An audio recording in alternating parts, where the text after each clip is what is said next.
Hello chess fans, this is Rick from Chess to Impress with coverage of the Blitz tournament which kicked off the 2017 Altibox chess tournament. The strongest tournament of 2017 with 10 of the top 12 players in the world. These are the 10 competitors from left to right: Anand, Caruana, Giri, Kramnik, Vacher Lagrave, World Champion Magnus Carlsen, Karjakin, Aronian, Wesley So and Hikaru Nakamura. The Blitz tournament was not just a fun way to kick off the tournament for the players and for the public, but it was also important for the pairings. At the top level, it's an advantage to have the white pieces, and the Blitz tournament would decide who would have white 5 times in this tournament and who would be black 5 times.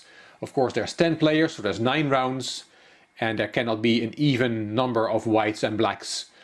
So the top 5 finishers of the Blitz tournament would be 5 times white in the real event, and the bottom 5 finishers of the Blitz tournament would be only 4 times white in the main event. I picked out some highlights for you, and the first highlight is from the Carlsen-Giri game in the Blitz tournament, which was played in round 3. Let's have a look at that game. World Champion Carlsen from Norway, white. Anish Giri from the Netherlands, black. Knight c3, c5, knight f3, knight c6, and e4. So Carlsen opened with the very unusual move knight c3, but after 3 e4 we have a transposition to a Sicilian. g6, bishop b5, bishop g7, Carlsen castled, d6 and rook e1. Typical Carlsen. The main move here is e4, e5, which is the idea behind white's setup, but Magnus goes his own way. Bishop d7, a4, rook c8, d3, knight f6, knight d5, black castled. The rate of play was 3 minutes for the whole game, plus a 2-second increment per move. So a real Blitz game. Bishop g5, a6, Carlsen took on f6, Giri took with the pawn, bishop back to c4, f5, c3, Giri took on e4, d takes, knight a5, queen d3 protecting the bishop, rook e8, knight back to e3, bishop c6, bishop d5, queen b6, queen c2, rook e7, rook a d1, Giri takes the e line, bishop takes, and this is an important moment. Here Giri decided to take back with the pawn, which was criticized by Grandmaster Peter Svidler, who did commentary for Chess24. He said that queen takes e6 of course is a natural move here if you have to take with the pawn and already something went wrong. After queen takes e6 there is the knight that comes back to d5, and you cannot stay on the e file, you cannot play rook e6 because of knight g5, and white has a big advantage. So after knight d5 you have to go passive with your rook to d7, but it's still the best option here for black. Giri must not have liked that, and that's why he took with the pawn to take control of the d5 square to avoid the knight coming back to that very strong square. But of course now Carlsen could take the pawn, but Giri could take on e4. Those pawns on c5 and c6 are ugly. The knight on a5 is not great, but this is all okay for black. The position is equal. Rook e d1, and here Giri makes a mistake. He should have played c4, followed by the maneuver knight a5 to b7 to c5. If after c4 The knight comes to d5, of course the c-pawn is pinned, the queen just goes back to b8, and there is not much going on. Position is equal. But bishop h6, which was the move played by Geary in the game, was a big mistake. He had missed that now knight d5 is very strong. Queen is attacked, you cannot take the knight because of the pin. And after queen b3, there is a nice fork on f6. And that's why bishop h6 was such a bad move, because the f6 square is now not guarded by black. White is easily winning now. Geary played king g7, Carlsen took on e8 with check, rook takes, the queens were swapped, another pawn goes, Geary infiltrates with his rook, Carlsen just plays g3, makes some air for the king, rook takes b2, and rook d7. Here Geary resigned. Carlsen will follow up with rook c7 or knight e5, and the f7 pawn will fall. The computer already gives a +5 advantage for white in this position. Carlsen had drawn his first 2 games, so in this third round he scored his first win. Let's look at the next game. Carlsen played Aronian in the next round, again with white. I won't show the whole game, I just show one little fragment of the game which was quite interesting. White Carlsen, black Aronian. This is after 24 moves. The position is about equal, material is equal, both players have queen, rook, bishop and knight and 6 pawns. Here Carlsen played b4. And the bishop cannot retreat. The only move here is counter-attacking the knight with b5. And then, for example, knight a5, bishop a7, and the game goes on. But Aronian thought he had a tactic. He took on f2. And if you take that bishop, for example, with the king, then black can take on c4. And it's a pawn up. Has won a pawn this way. But after bishop takes f2, Carlsen does not have to take the piece. He played the nice move queen e2, and that refutes black's bishop takes f2. He just protects the knight on c4, and the bishop on f2 is lost anyway. It doesn't have any squares to go to. You cannot play b5, attacking the knight, because then there is knight d6 with a tempo on the rook. And if you play rook d8 and you think you have a tempo on the knight because the knight is now hanging twice and only defended once, then there is e5 protecting the knight and attacking black's knight. And the bishop on f2 is also still attacked, and this wins for white. So after queen e2, black has to lose a piece. Aronian took on g3, king takes, queen c7 check.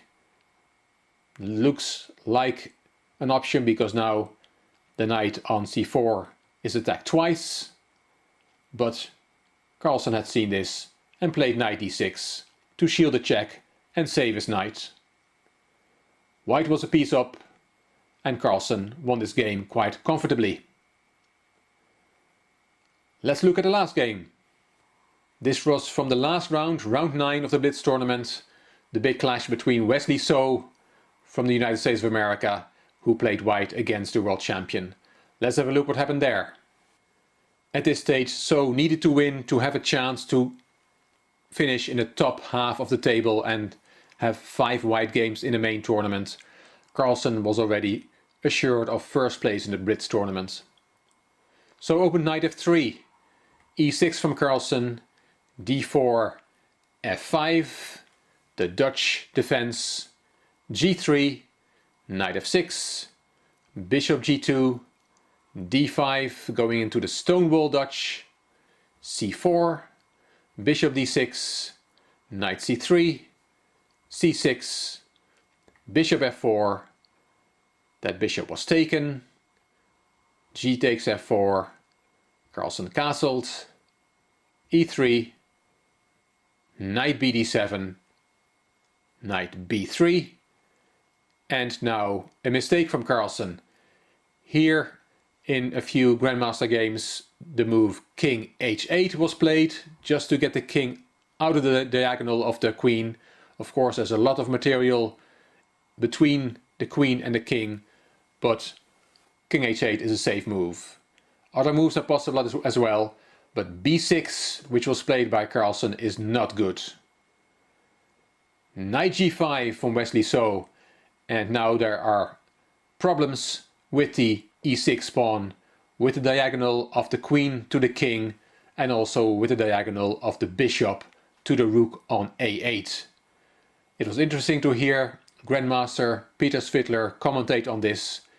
He immediately saw that there was a problem, and so did Carlsen, and the problems were so big that Carlsen decided to play the knight back to b8. Only 2 moves earlier he had developed the knight from b8 to d7, but now he had to retreat it. If he had played queen e7, then Svidler said that here white can already take on e6. Quite spectacular. And after queen takes e6, c takes d5, c takes d5, knight takes d5. Now we can see how dangerous those diagonals are. There is a knight e7 threat with all sorts of trouble for black. But the computer is not impressed. The computer just gives rook b8 here and claims that the position is equal. But for a human, and especially in a blitz game, you don't want to go into such a position with black. So Carlsen's move, knight b8, is very understandable, but of course that cost him 2 tempi, and white is better. So castled. Queenside. King h8 from Carlsen. Out of that diagonal. King b1 from So. Queen e7. Rook c1. Carlsen kicked the knight back to f3. Knight bd7, developing the knight again, but of course black has lost a lot of time. White is better here. So took on d5, c takes d5, and now he should have played knight b5, and he has a big advantage. The rook or the knight will come to c7. Instead, So played knight e5, which is less strong. Carlsen took, and here Wesley So should have taken with the d-pawn, as shown by Grandmaster Peter Svidler. The idea is that the knight will come to d4, which is a very good outpost for that knight. F takes e5, taking towards the center, was played by Wesley So, and now white's advantage is gone. The position is equal. Knight e4, rook c2, bishop a6, bishop f1. Carlsen swapped that bishop, rook takes back, rook ac8, f4. Carlsen took on c3, rook takes, queen takes, and we are in a queen and rook endgame. The position is equal, but Carlsen now outplays his opponent. Queen h4, queen a3, rook c8, queen takes pawn, and the other pawn on h2 also goes, a3, and now many people would have played queen e2 here, hitting the rook and the pawn, but then there is rook g1 with counterplay for white. Carlsen here played a very instructive move, queen g2, hitting the rook, rook e1, and then queen f2. Hitting the rook again, and the pawn, and that rook cannot not go to the ideal square on g1. So rook h1 was played, and only now did Carlsen take on e3. Very instructive few moves there. King a2, which was a bad move. Black is already better, but here Wesley So should have played queen d7. Then rook g8, rook c1, reactivating that rook. And if Carlsen would have taken on d4, then you can take on e6, queen takes f4, queen takes d5, and black is better, but this is still not easy to win. After the move that was played in the game, king a2, Carlsen took on d4, and only now did So play queen d7. But now the rook on c8 does not have to flee, because with queen c4 check, Carlsen protects his rook. King a1 and d4. The computer says that queen c6 would have even been more accurate, but d4 is also a good move. Rook g1, threatening something on g7. Rook g8 to stop the checkmate. Rook d1, d3. That pawn was taken, and Carlsen took on f4. And now it's important to see that white cannot take on e6, because there is a fork with queen f1 check, which will cost So the rook. So queen d6 was played, queen c1 check, white is busted now, black is winning. King a2, queen c4 check, king a1, f4. Rook c3, queen d5, So took on b6, and Carlsen took on e5, and now he's 2 pawns up. Of course, the pawns are on different files, so it could still be a race, but it turns out that black is easily winning here. a4 from Wesley So, rook f8, queen b4, king g8 to protect the rook on f8, rook f3, queen f5, making room for the e-pawn, queen c4, king h7, so that the e-pawn can play. And Wesley So resigned. He saw that he cannot win this race. For example, let's put some moves on the board. b4, then e5 as planned, b5, e4 hitting the rook.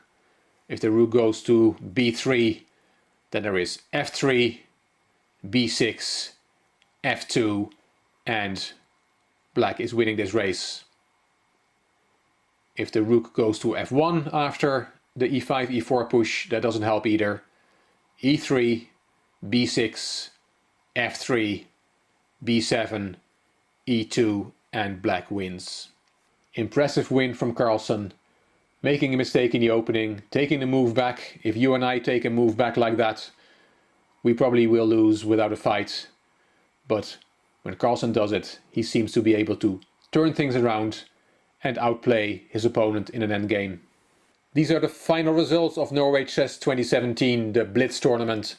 Magnus Carlsen wins by a margin of 2 points over Nakamura and Aronian.